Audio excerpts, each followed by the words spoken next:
Welcome, everyone. I'm Susan Chan, Program Manager for Grant Makers in the Arts. Thank you for joining us today for our second session of our series on grant-making designs for supporting individual artists. We hope you're able to join us on Tuesday for Common Myths about support for individual artists. If you didn't register for that session and weren't able to join us, you can still register at the event page to receive a link to the recording. Today we'll be talking about models for distributing grants and awards to individual artists. If you tuned in on Tuesday, Jason Smart from the Rasmussen Foundation shared a bit from the private funder's perspective on issuing direct grants to individuals. In today's session, we will hear from 3 additional presenters on how grants and awards can be distributed to artists. Nathan Zebedeo is a program specialist with Fractured Atlas, where his high-level fundraising guidance to artists and arts organizations has helped them raise over $13 million in individual and institutional support. Nathan will be sharing about Fractured Atlas's work as a national fiscal sponsor, which includes an array of online fundraising and fund management tools and services that support artists and groups across the country. Jamaine Smith is the Director of Culture Trust Greater Philadelphia, a local fiscal sponsor, and a resource for CultureWorks Greater Philadelphia. Jamaine oversees the trust services and will be sharing about how Culture Trust serves as a local fiscal sponsor that also offers wraparound services to several dozen artists and projects, which include bookkeeping, back office management, co-working space, and other administrative needs that leave artists more time to focus on their creative work. Alycia Socia is a fellow with Kresge Foundation, where she focuses on supporting the arts and cultural community in Detroit, and this happens through fellowships to individual artists, grants to arts organizations, and community development strategies. Alycia will be sharing on how the Kresge Foundation developed a partnership with a local university to support individual artists through what is now Kresge Arts in Detroit.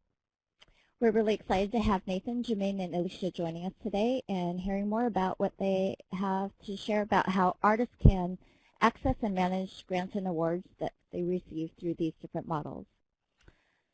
So first, a housekeeping note. Throughout the presentation, you can type questions to Nathan, Jamaine, Alycia, or all 3 into the rectangular text box on the bottom of your screen. We will do our best to get to all of them during the Q&A session at the conclusion of this session. And we will start today with Nathan from Fractured Atlas. Thanks for joining us, Nathan. Great. Thank you so much, Sujan. Again, my name is Nathan Zebedeo, and I am Fiscal Sponsorship Program Specialist at Fractured Atlas, a nationwide art service organization based in New York City. We serve a constituency of over 4,000 sponsored artists, arts projects, and arts organizations whose work crosses the country and spans the globe. Over the last 16 years, we've helped artists obtain almost $119 million in funding, about $20 million of which was in the last 12 months. For those of you who are in the know regarding Gregory Colvin's sector-defining legal guide, Fiscal Sponsorship, 6 Ways to Do It Right, our fiscal sponsorship program is a Model C, pre-approved grant, also known as grantor-grantee relationship. Essentially, an artist or non-exempt arts organization contacts us for fiscal sponsorship, applies, and is approved based on our eligibility criteria. We're then able to receive donations for the charitable purposes of their project or projects. Donors can contribute through dedicated donation landing pages on our website, or we can receive contributions via ACH transfer or check, which is how grantors most frequently contribute institutional funding. Contributed funds are then formally requested from us by the sponsored project, and we disperse those funds to them for use on approved project-related business expenses. And dispersed funds are then reported as grant income to the project, usually on a 1099 miscellaneous for sole proprietors and LLCs, for the sponsored project to file with their other income taxes. A little bit about onboarding, as I think it's relevant to our role in helping sponsored artists apply for grants. We accept applications on a rolling basis, and our criteria are fairly broad. Our board of directors who issue final approval on new applicants are looking to see that the nature of the sponsored project is primarily artistic, either creating an artistic product or providing an artistic service. We broadly consider the creation of a work of art to be charitable in and of itself, and as an arts organization, we need to make sure that the projects we sponsor align at a minimum with that aspect of our mission. And you'd be surprised at how much gray area that there sometimes is. We recently had a project that applied as like a farmer's market in Brooklyn, and they tried to make the case that they were an artistic farmer's market, but it still didn't quite make the cut. In addition to the artistic component, our board is looking to see that the purpose of the project is non-commercial and not for private benefit. It's important to also note that our fiscal sponsorship program is non-curatorial, so we're not judging applicants based on the artistic merits of their work.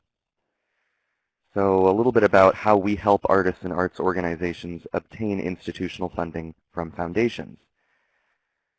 So first, we require that sponsored projects raise at least $1,000 from other sources before they are eligible to apply for grants. We frame this as helping make their proposals more competitive by being able to point to a history of community buy-in in the form of financial support. That said, we acknowledge that this is also a very low minimum threshold for artists to reach. We also advise that very likely they will need at least 2 years worth of work under their belt before they're truly ready to apply for grants, before they're truly a competitive grant seeker, in addition to ongoing individual support. Obviously, in addition to applying for grants, we encourage our sponsored artists to have a plan in place to cultivate robust individual giving, as this is likely where the majority of their budgetary needs will ultimately be met. So it probably won't surprise you to learn that many artists lack significant real-world fundraising experience. We talk to artists every day who think that grant funding is a magic wand or a silver bullet that will solve all of their problems, and we are happy to try to disabuse them of that notion before they actually submit a proposal to foundations and provide real education on the actual role that grant making serves in the nonprofit sector at large and in the artistic community. We also provide a significant role in the grant application process for opportunities that require 501c3 status or a fiscal sponsor. We want to review all proposals to provide feedback before they're submitted to funders, and we do not hesitate to tell artists no on opportunities that they're inappropriate for them based on the full gamut of eligibility requirements. Fractured Atlas also gives free phone consultations to artists and arts organizations on a wide variety of fundraising or marketing topics, but these consultations largely focus on grant seeking, how to identify and research appropriate funders, and then how to actually craft a proposal that is a competitive good fit. Now, there are a lot of upsides to being fiscally sponsored by an organization like Fractured Atlas. Institutional funders have entrusted us to handle around $50 million in grant funding all told, including a $400,000 multi-year grant from the NEH. And this is not to brag, but this is to just give a little context for the fact that there are certainly grant-seeking challenges that we encounter due to our size and scope. You know, I often tell sponsored artists that fiscal sponsorship helps open a whole host of doors to them that they would otherwise find closed without being their own 501c3, but there are still doors that fiscal sponsorship, especially fiscal sponsorship with a large organization like Fractured Atlas, cannot open. First off, it's always lovely to look at a grant application that's what I call fiscal sponsorship savvy. Either it asks about fiscal sponsorship or it gives space to include another payee that might be different from the actual applicant of record. Often, even in situations where a funder explicitly confirms that fiscally sponsored projects are eligible, it's not always clear in whose name the application should be submitted. Where necessary, and it usually is necessary, Fractured Atlas, as the 501c3 entity, is the applicant of record.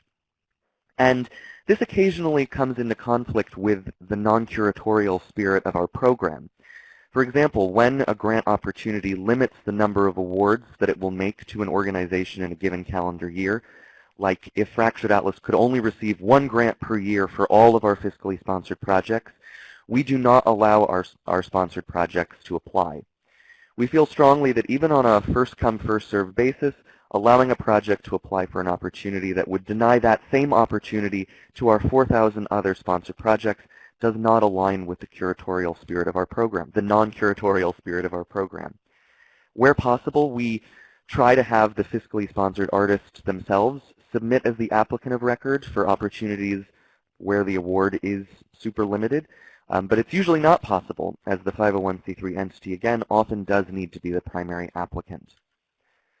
Another limitation to our program as it pertains to grant seeking is that many funders, like local arts councils or family foundations, want to keep their giving in-state or in the communities that they immediately serve.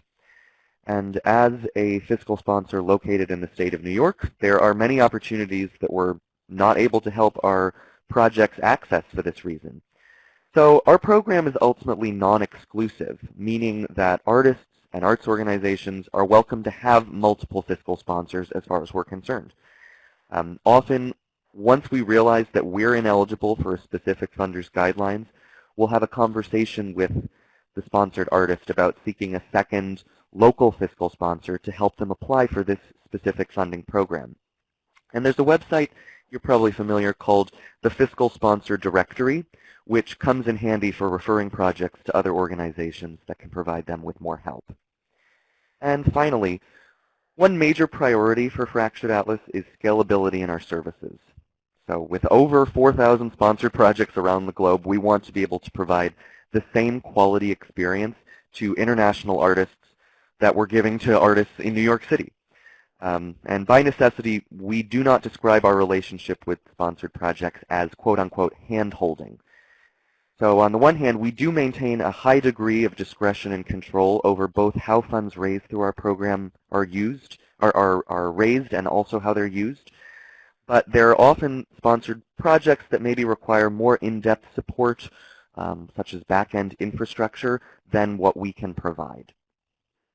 So to recap, for grant seekers who are applying for a funding opportunity that limits the number of awards to a given organization, or that is a funder that would not award a grant to a New York-based fiscal sponsor, or if they have needs that might require a boutique client service, we would encourage them to shop around for a local fiscal sponsor, which is where I'm going to pass the baton on to Jamaine Smith from CultureWorks Greater Philadelphia.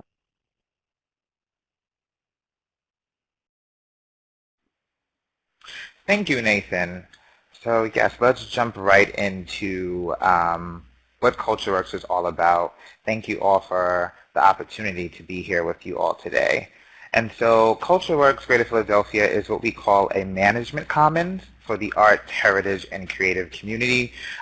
We say this because we like sharing. We were those kids that like to share our toys and our snacks with you during lunch, and so through CultureWorks we share human capital, space, and technology to ensure that Philly is home to the most flourishing cultural community in the U.S. You're going to hear that word flourishing a lot throughout this presentation because that is our end goal for our members, and that is to flourish. And so in talking about flourishing, we believe that making and preserving are essential to human flourishing. And through that, we firmly believe on resource sharing. So again, like I said before, we are sharers. And we believe that sharing resources gives people access to the resources and the people that they need to get their work done. And with that, we believe that that will increase cultural equity. Here in Philadelphia, and probably in many of the cities that you all are representing, you'll see that there are certain organizations or even individual artists that seem to get all of the funding and the press, and it's like the smaller folks are kind of scrambling for funding and opportunities. And so we believe if we all kind of come together and share the resources that we have, this will make the playing field a little bit more equitable. And in that, that will increase human flourishing. And so in the lens of looking at individual artists, we believe that if our members are fulfilled, that they are actively doing their creative practice, that they will flourish. So their projects will flourish. Ultimately, the people that they are impacting will flourish, the cultural sector in Philadelphia will flourish, and the ripple effect will continue to go on. And so in that, we like to say that CultureWorks is where people come home to flourish. As a lot of people like to say that CultureWorks is their home. This is the place where they feel accepted as artists and creative individuals. And so really quickly, just to go over our core values, we think that it's important that we, as staff of CultureWorks and our members, are bold, we're creative, we're empathetic, we're equitable, and then there's that sharing word again. We seek to be this through our programming, through our interaction with our members. We're extremely relational. That is where we see the most success for our projects, and we'll get into a little bit more of that as we go through the presentation. And so to talk about our community of members, so you can see if you see yourself in us, we look for 3 core attributes for folks who, we want to have a relationship with or want to have a relationship with us. We call them the 3 I's. The first is intentionality. You have a seriousness about your work. You have done your research. You are passionate about it. It's not kind of a quick idea that you've just come up with that you think sounds cool or it's cute, but you are serious about this thing and you really want the resources to make it happen. The second is impact. This project, this goal of yours benefits other people than yourself. It has a wider, more positive effect on the community at large. And interaction, you have a collaborative spirit. We are all about collaboration, hence going back to sharing. And so we are always looking for people who do not like to kind of just be in the corner holding on to their resources or even certain ideas, but folks who understand that impact can be multiplied by collaborating with like-minded folks. And so here's the moment where I become kind of the proud father that pulls out his wallet, now it's like your cell phone, and shows you pictures of some of our members really quickly. So we have the North Philly Peace Park, who uses their creativity through urban agriculture to literally feed members of their community in the Shardswood section of North Philadelphia. We have the Philadelphia Jazz Project, who puts on free jazz events throughout Philadelphia. This is important because a lot of major events happen in our city center and larger organizations, but these folks go into neighborhoods where maybe residents wouldn't have access to this type of quality musical experience and do their thing.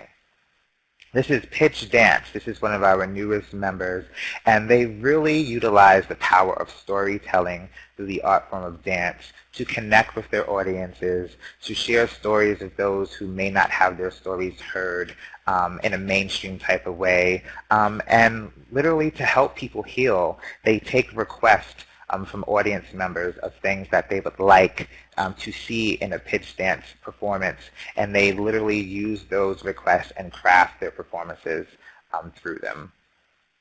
Here is just a photo of our space. So part of what we do, we have a co-working space. This is Millennial Ventures, who is a member of the space, and our cool Boulevard neon clock that everyone loves, just to show you a picture of that. This is Apiary Magazine, a literary magazine here in Philadelphia. This is an event called Youthquake, where they have youth writers and poets come out to share their work. And this is Prometheus Orchestra. Prometheus Orchestra is a group of talented folks. They have kind of their home base in North Philadelphia at a wonderful institution called Church of the Advocate. And here's PACA, who is all about cooperatives and teaching people how to form cooperatives. They are a main user of our co-working space. And so how do we support our community? This is what this webinar is all about. And so basically, we support our members through 3 resource areas or tracks. And so let's just use a kind of a persona. We'll call this person Leslie. And they are interested in becoming a member of CultureWorks and sharing in our resources. And so There is an online kind of intake form that we have folks fill out. We receive that form, and they actually get to meet with a couple of members of our team and have what we call a 360 discovery meeting, where we really delve into the project at hand that they may be working on and need assistance with, and really figure out what their needs are. And so in regards to grants, if a grant opportunity came up in this conversation, we would know how we would best support them. Do they need access to grant writers? Do they need us to review their grant proposal? Things of that sort. Once they are accepted into us, they become a member of Track 1, which gives them 20 hours of time in our co-working space. And so again, these are all the things that we've realized that artists in Philadelphia need, is access to actual office space, whether that's just to have a quiet space to come work and take care of some administrative needs, or a nice professional atmosphere to have meetings with potential funders, collaborators, things of that sort. The person also gets access to our consulting services and affiliate network. And so, again, in regards to granting, this is where we would connect them to possibly a grant writer through our affiliate network, where they would be able to access these services for a discounted rate. So they're paying 50% less than kind of the market rate that they would if they were to seek these opportunities themselves. And so the next slide kind of goes into what Track 1 looks like a little bit more. Our base membership is $40 a month. That gets you access to all of these things. And then if there is someone who has a major project, so let's go back to Leslie, for example, and they have Project XYZ, and they've been doing this project for a while. They are wanting to seek some grant funding, and they're ready to step it up a notch. But Leslie does not want to have to worry about a lot of the administrative or management services that comes in, and maybe Leslie's project is unorganized. So this is where they would come into our charitable home or nonprofit umbrella. This is a form of fiscal sponsorship. Nathan talked about Model C fiscal sponsorship. We provide predominantly Model A fiscal sponsorship. And the difference there is that through Model A, we take care of all of the administrative needs of the project. So this is all of the back office things, such as bookkeeping, bill pay, payroll, compliance, basic insurances, things of that sort. So this gives the artist access to our 501c3 status. They actually become a project of Culture Trust, and a whole infrastructure and team to take care of all of these administrative needs, which we realize are the things a lot of our folks just don't want to deal with. So we tell them, you know what, you focus on what you do best, and we will handle all of the rest. And so our members are able to come into this Track 2 to receive all these services, and we take 12% from their income. It's not an annual fee, it's not a monthly fee, it's whenever income comes in, we take that 12%, which works for a lot of our artists, because if there's no income coming in, their funds are able to sit in their sub-trust account and not be assessed by any monthly fees. And so this is really helpful because through this service we provide grant management for our members. And so we keep track of when internal reports are due, we manage the grant, we're able to set up classes in our accounting system to ensure that all expenses are being allocated to a grant. And at the end of that, we're able to generate reports. When that final report time comes and you have to show how much is spent to that grant, we can generate reports easily for our members that shows them all of the expenses that went to that grant. And then the next track that is in the process of being developed, which we're super duper excited about, is basically our advancement. And so this is for folks who are ready to really dive into fundraising and marketing. Like Nathan said in his presentation, we also tell our members that grant funding is not the end-all be-all of how you need to fund your project. So we always work with our members to diversify their income streams, and this is another way for them to do that. And so for fee of 5 to 20%, they would have a dedicated marketing and development team to help them bring in more funds to support their project.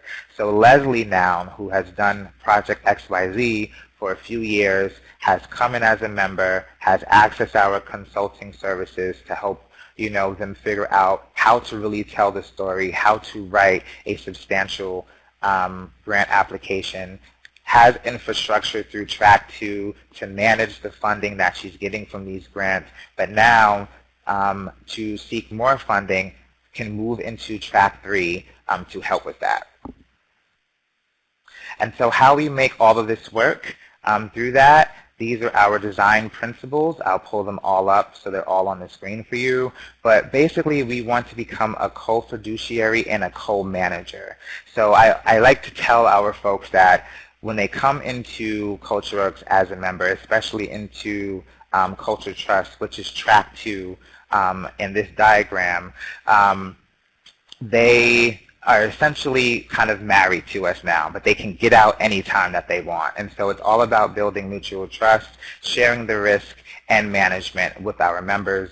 We integrate whole systems. That's the comprehensive management piece I was speaking of. And one of the most important things I like to point out is that we seek to operate everything and own nothing. That's a major question for a lot of our members, especially our artists who are always creating. We don't want, any intellectual property. They own it, as well as real property or cash assets or debts.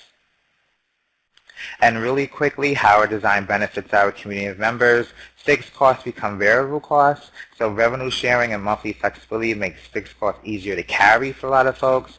For existing folks, we were talking about individual artists, but there are organizations who were existing that come under our fiscal sponsorship.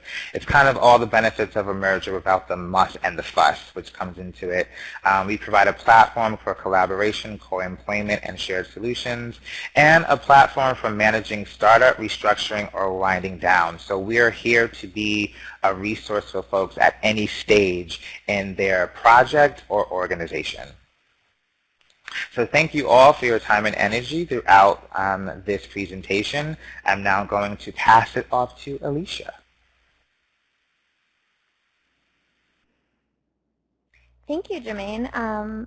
As mentioned, I'm Alycia Socia, a fellow with the Kresge Foundation's Detroit program, and I'm excited to talk with you all today on how we at Kresge placed arts and culture central to our place-based community revitalization strategy, and in particular our investments in individual artists. And so I'm going to give you a quick overview of our previous work at the foundation, as this context I think is vital in understanding how it helped shape our work here in Detroit, and lift up in the how and why we helped form a program office, Kresge Arts in Detroit, at our locally renowned Arts and Design College, and then a bit more broadly about our fellowship program.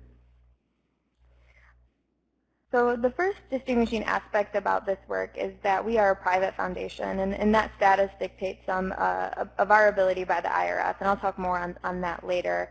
And for the first 80 years or so of the Kresge Foundation, we focused on providing building challenge grants largely to facilities at large nonprofits like hospitals and universities.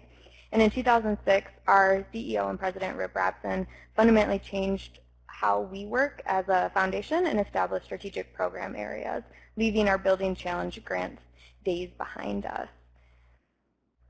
And within the Detroit program, our North Star is to improve the quality of life in residents, and we attempt to do this through our work within 3 ecosystems: community development, early childhood education, and arts and culture. And all of these elements work together to reach our North Star of improving the quality of life for residents. And we believe that a thriving arts and culture community not only inspires fresh ideas and spurs unique innovation, it accelerates our whole region's creative vitality.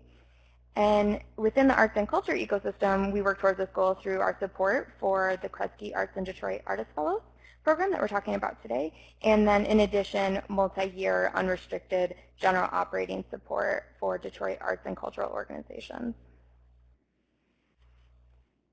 And so some contributing context to how and why we helped form a program office: when our president, Rip Rapson, arrived from Minneapolis, he had immense inspiration and expertise from the city where the arts infrastructure was abundant and thriving, and perhaps multiple partners or intermediaries had the capacity to re-grant. And in Detroit at this time, although we had major cultural institutions like the Detroit Institute of Arts and the Detroit Symphony Orchestra, we did not have a cohesive system of leadership, support, or funding for arts and artists. And I know I'm speaking to the choir here on our webinar, but as we know, artists and arts organizations have immense impact and influential role in our cities, and it's irreplaceable wisdom. And artists have the ability to push up into the more formal institutions, and the formal institutions have the ability to elevate individual artists. And so it's important to understand this moment in time. As a foundation, we were building up the programmatic work of our own institution in a city that at that time also lacked formal arts infrastructure. So in 2007, the Kresge Foundation issued a general operating support program for arts organizations, and then in 2009, we looked to make grants to individual artists, and we needed to find a partner that could assist with that as a private foundation. And so we worked with a consultant who had a vast experience of managing arts awards and had served as the executive director of the state arts agency, and she really helped assist with the developing of an RFP for a partner that could administer a $25,000 unrestricted fellowship, as well as provide a suite of professional development curriculum. And this process was very important as we moved from our building challenge grants, and as an institution, we didn't necessarily have the relationships in this space at that time. And the RFP was fundamental in finding staffing and operations to administer the fellowship directly. And what's key here is that as a private foundation, we are unable to fund individuals directly and dictated through the IRS without exercising expenditure responsibility. And in this case, our own shop, we were not administratively prepared to do so. And also, I think it, as the work that Nathan and Jamaine have shared today, it's important to us to let artists do what they do well. And this would also cause quite a burden on individual artists. So we had 3 competitive responses to the RFP, and of those 3, I'm going to talk about 2 today because we ended up having a hybrid approach to how we would fund this work. And College for Creative Studies and Creative Many Michigan both submitted RFPs but had strengths in different areas. So the College for Creative Studies had the capacity to administer the fellowship, and Creative Many's response to the professional practice was interesting and innovative, and really in large parts is due to a really talented staff lead who had came on board and still leads that work to this day. And so the Kresge Arts in Detroit Fellowship Award is $25,000 unrestricted. Each year we grant 18 artists in different disciplines depending on the year with the award with access to professional development opportunities. And then we also have an Eminent Artist Award, which is a lifetime and community impact achievement award for Detroit-based artists, and what we call the Gilda Award, which is an emerging artist award at a smaller dollar amount. And maybe you're wondering how there's many partners in this, and whose responsibility, whose role is it to provide parts of this cohesive initiative. And so I'm going to focus today on our CADE office, which is the Kresge Arts in Detroit office, Creative Many Michigan, and then us here at the Kresge Foundation. And the CADE office is responsible for creating the opportunities in the community to alert artists of the opportunity for them to apply. They also provide technical support on how to fill out the application, and they administer the actual panel process. So we at the Kresge Foundation, although we work very closely with CADE, we observe the panels but do not have a voice or stake in the decisions made. That is an independent decision decided by the rotating panelists, not the CADE staff, not the Kresge Foundation staff, but the panelists.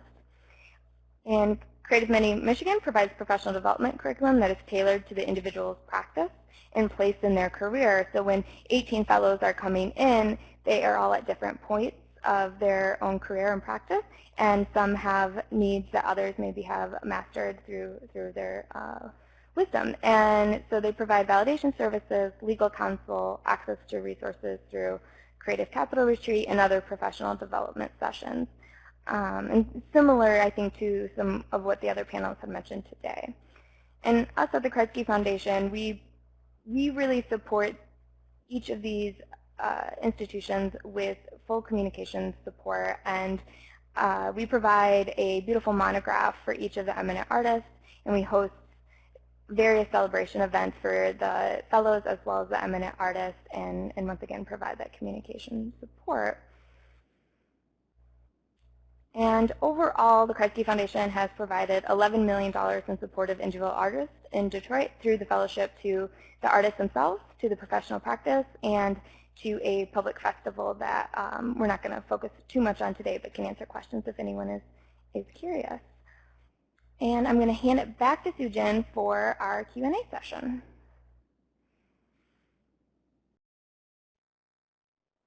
Great. Thank you so much, Alycia and Jamaine and Nathan. I think that those are three different models that really show different ways that funders can work with artists aside from just giving direct grants to individuals.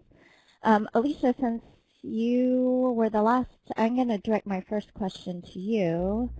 And just a reminder for folks that you can use the text box at the bottom of your screen to ask any questions, and also you will have the control of the slide deck in just a moment, and you can feel free to move through at your leisure as we're going through the Q&A.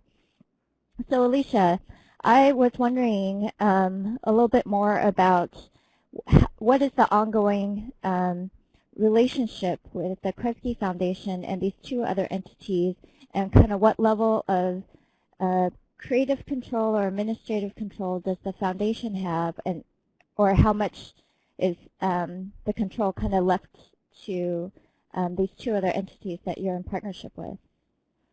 Great, thank you. That's a great question. So there's been benefits of working with these partners long term, and that's been that we've been able to adapt periodically. As the Kresge Foundation, we have our own institutional values and priorities, and while working with these two entities that are independent, we also have their values and priorities that come on board. So it's an ongoing, I think, collaborative conversation that forces all of us to be at the same table, and that's between the Kresge Foundation, the Kresge Arts in Detroit Program Office, at times the College for Creative Studies, more administrative staff, and then Creative Many Michigan, in order for us to work together and have everyone's kind of goals in the end product. And although it's been positive to be able to adapt periodically, what that also means, though, is we haven't necessarily been able to dramatically change the program. So it's in large part very similar to how it started on our first year of fellowships. And so as that time continues to go on, we as the foundation, I think, are more on the hook to fund the program at large. And we have found that this program, and through another fellowship program that we administer at a different local university, that universities have been very positive to work with, mainly due to there's a sense of stability, there's sustainable in operations, they have comparable administrative expenses and whatnot. And so although we are able at the foundation, I think, to really be the visionary and the lead on what we envision the fellowship program being, in the end it's the responsibility of our partners to also bring their own perspectives into the end product of the fellowship. Great. Thanks for clarifying that. I'm going to ask the next question to both of our fiscal sponsors, Jamaine and Nathan, and maybe I'll start with you, Nathan, since you're the person who originally brought it up. You had mentioned that there's a challenge with applicants who would like to pursue funding, but because the fiscal sponsor is the applicant of record, they may only allow one application per organization.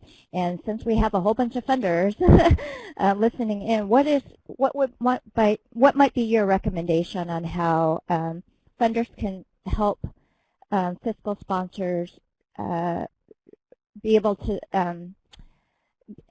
help artists get more access to funding opportunities when they have this kind of guideline that, you know, only one applicant of record?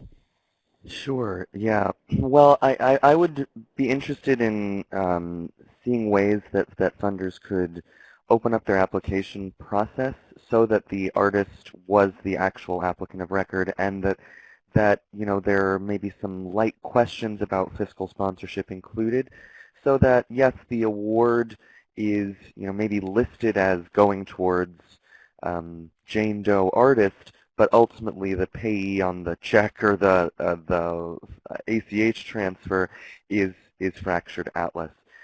Certainly there are going to be situations where that isn't necessarily appropriate or possible. And I would also say that this doesn't represent like an insuperable barrier for a lot of our artists. You know, we often work with funders to try to figure out ways to as accurately as possible depict the fiscal sponsorship arrangement in the application while still allowing them to be the lead applicant on it. So when funders have things as simple like as a website with contact information on it, that usually goes a long way towards helping us resolve some of our concerns or questions that we might have about, you know, what's the best way to indicate that, sure, this artist doesn't have 501c3 status, but yes, they are fiscally sponsored by an institution like Fractured Atlas. Thanks. Jamaine, do you have any more to add on that particular question? No, when we were kind of launching Culture Trust, and this is a little different because we are so, you know, local. We had a lot of meetings with funders to explain our model of fiscal sponsorship, what it meant, you know, for them as funders, how we would take care of the finances and things of that sort, and that helped a lot. And so I think as funders are just more open to learning more about fiscal sponsorship and the different models of it, that makes a huge difference. And also, as a Model A fiscal sponsor, when our projects apply to funding, of course they're using, you know, the trust's EIN and, you know, tax documents and things of that sort. But because they're a project of Culture Trust, it's their project name of Culture Trust that is the applicant to the grant. And so we do have that kind of identifier on applications. And like I said, a lot of the foundations and different funders here in Philadelphia know of us and know that, you know, these are individual artists or individual organizations that are applying for funding, you know, through them, but we are their kind of parent organization, a fiscal sponsor. Great, thanks. And I'm going to keep you for just a moment, Jamaine, and then actually direct this question to all three of you. For the Kresge Fellowships or the fiscal sponsors, is capacity building required, or can individuals opt out if they feel like they're in a position to use their funds effectively without having that extra time commitment?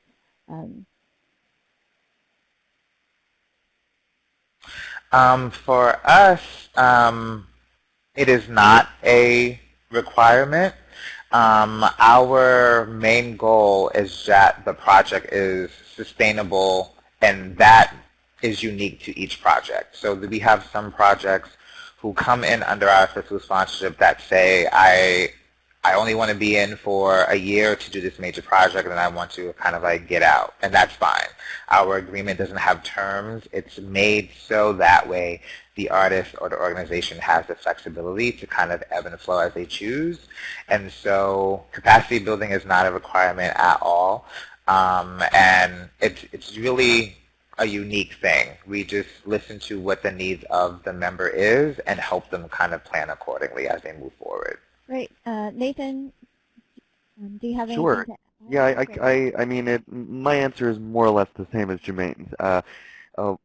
Similarly to there not being a time commitment requirement for onboarding new projects, there's not really a budget requirement. So some people are just looking to maybe raise a couple $1,000s with us for a small production of a play that they're doing, or they're looking to raise millions of dollars for a huge documentary film that they're producing. So on a case-by-case basis, when we're giving consultations, as Jamaine mentioned for CultureWorks, we're really more tuned into what their real-world needs are. And if capacity building is a part of that, then yes, let's dedicate a whole series of conversations to that. Otherwise, not a requirement for our sponsored projects. Great, thanks, Nathan. Alycia. Yeah, so similar for the Kresge Fellowships, we do not require the professional practice with the actual fellowship. So you receive the $25,000 and then you have the option to participate in a professional practice, and you can do so in different ways. And what we have found, though, is at least for the initial orientation, and there's an initial creative capital retreat that the artists tend to go through, is people do want to be there and do want to participate. So we have almost 100% participation rate for that event. And then the individuals can meet with the program lead at Creative Many, and that is where she does tailored work to where they are in their own career, and ask what do they need from Creative Many in order to excel and leverage their fellowship year, as well as where they are in their practice now. And some choose to fully utilize her expertise, and others do not, just depending on where they are coming at. And then there's also a part of the program that is more standardized, and where once a month they provide different expertise speakers, technical assistants, and they have set times for the artist fellows to be able to more meet and greet and have more intimate conversations with the technical providers. But then they also do a brunch the next morning that's open to the individual artist community here in Detroit. So anyone that practices could attend those events and doesn't necessarily have to be a Kresge Artist Fellow. Great, thanks, Alycia. I'm going to keep you, if I could. And we have a question about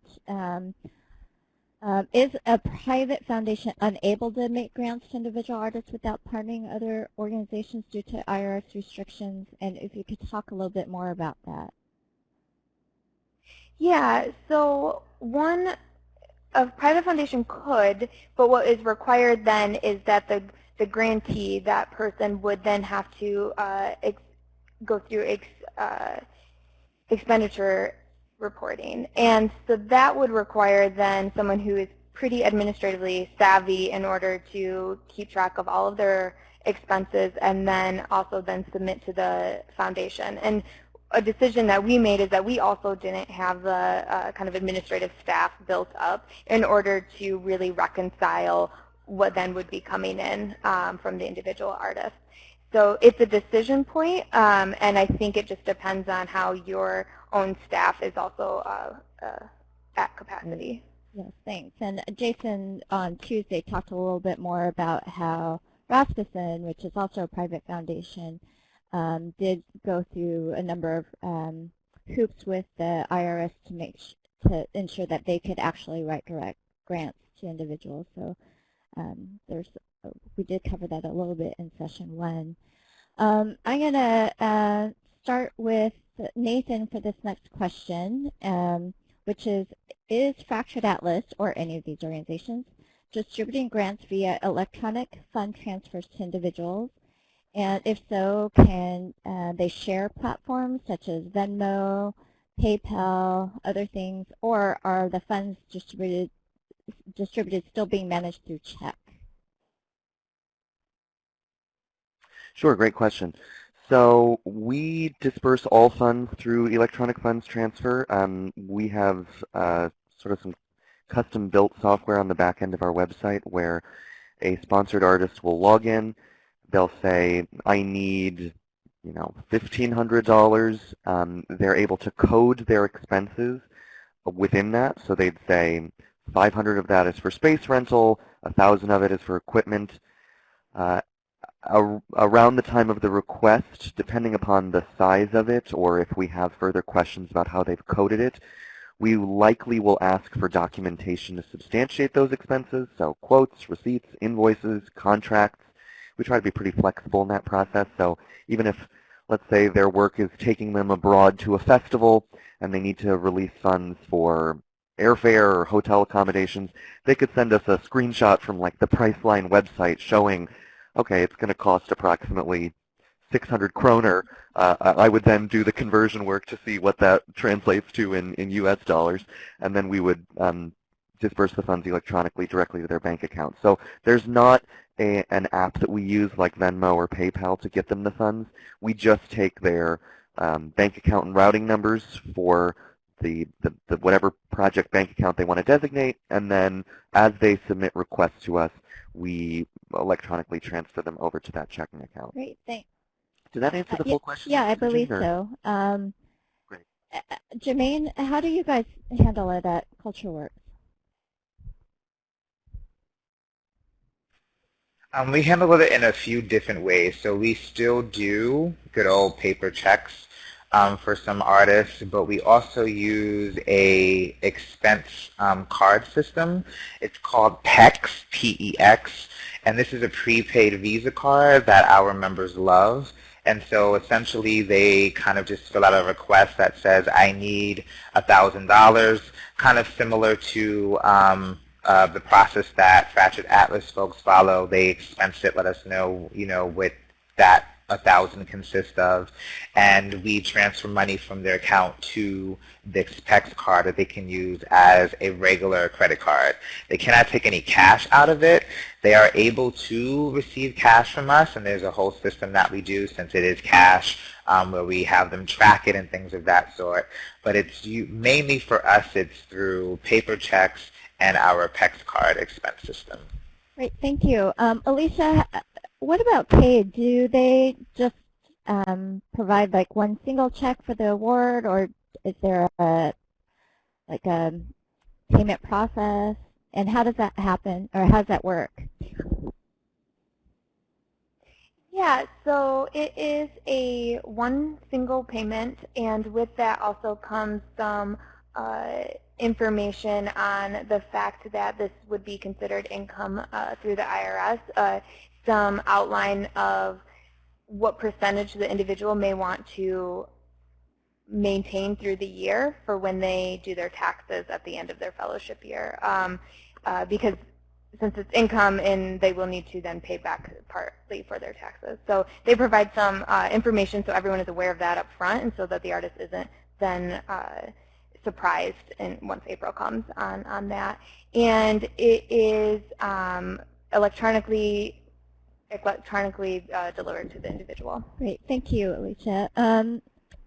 I think this question was originally directed to Nathan, so I'm going to hand it to you, but maybe the other, Alycia and Jamaine, can also jump in. The question is, what is a fiscally responsible artist? When you're trying to decide who can be a part of Fractured Atlas fiscal sponsorship, what does that look like? Sure. Yeah, I saw that question in the queue, and I wondered if maybe I'd been mumbling and people heard fiscally responsible instead of fiscally sponsored. But yes, there is some degree of fiscal responsibility we're looking for in new applicants. Separately from just the two broad criteria I mentioned in my part of the presentation, applicants do need to submit a budget with a description of the work they're doing, also a breakdown of where they're expecting to get their funds from, and then how they expect to use it. And we often, at the time of application, have a conversation with them about feasibility. People can have wildly different expectations for how much they're able to raise and from what sources. But at the time of application and approval by our board, we're not necessarily looking for, that they have accounting controls in place, or how they're expecting to raise the money and then use it. We're not really nitpicky about that. When it comes time to actually submit a grant, though, obviously a lot of those require some kind of budget component. So we do have in-depth conversations there to help manage expectations, but also communicate those to a funder. So it can vary pretty wildly. Again, I mentioned we don't describe our relationship as one of hand-holding. So there will certainly be people who we pretty much rarely talk to them. They become fiscally sponsored. They send us grant proposals, we look at them and they're like, this guy gets a gold star. We don't really need to give any feedback. This is pretty perfect. And they get, tens or hundreds of thousands of dollars in funding without much, real in-depth assistance from us. So those people have fiscal responsibility down. They've got it figured out. They've got a lot going for them. There are other people who do require some amount of, well, let's talk about, QuickBooks, or are there any nonprofit open source accounting software solutions that you can use on the back end. So it can really vary wildly from case to case and artist to artist. Great, thank you. Jamaine, do you have anything to add on that?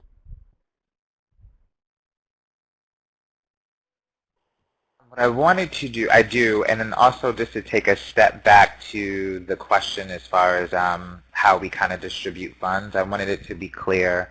So my answer was for artists who kind of want funds or cash in hand to buy materials, but we handle pretty much a lot of their expenses. And so we have an online portal system that we built from the ground up where artists upload invoices and things of that sort that need to be paid, and we process all of that for them. So their only responsibility is to interface with the vendor or the contractor, upload that to the portal.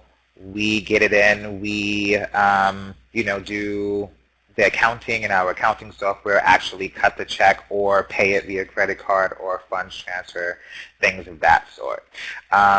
And in regards to kind of the fiscally responsible artist question, it's pretty much the same answer that Nathan gave.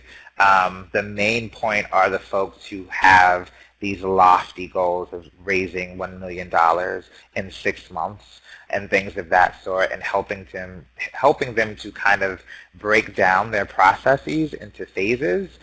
Those are usually the things that we see the most in kind of interfacing with new members that come in. And we're gonna end with one last question, and I think these are directed mainly to the fiscal sponsors. And the question is, if a funder requests a grant to be turned over immediately to the artist, minus the fees that y'all collect, instead of having those funds commingled with other contributed funds, how does your organization handle that kind of request? And Nathan, maybe you could take that first. Sure thing, yeah. So obviously we take contractual requirements seriously, and while it's more common that funds would come in and we would sign the contract, process the check, what have you, hold on to them until they request them, until the artist specifically requests them from us for use on project-related expenses. So while that's the more common, business as usual procedure, if there were to be a special contractual stipulation that the funds need to be dispersed immediately, we would, we don't have an automated solution for that. It would require me or one of my colleagues, working with the artist specifically to say, okay, now that we have the grants, we need to get them to you ASAP. Let's expedite this fund release request disbursement approval process. And it's really just as simple as that. And since it is relatively rare that there would be a contractual requirement like that, having a human solution like that really isn't a problem for us. Great, thanks. Jamaine, do you have anything to add on that one?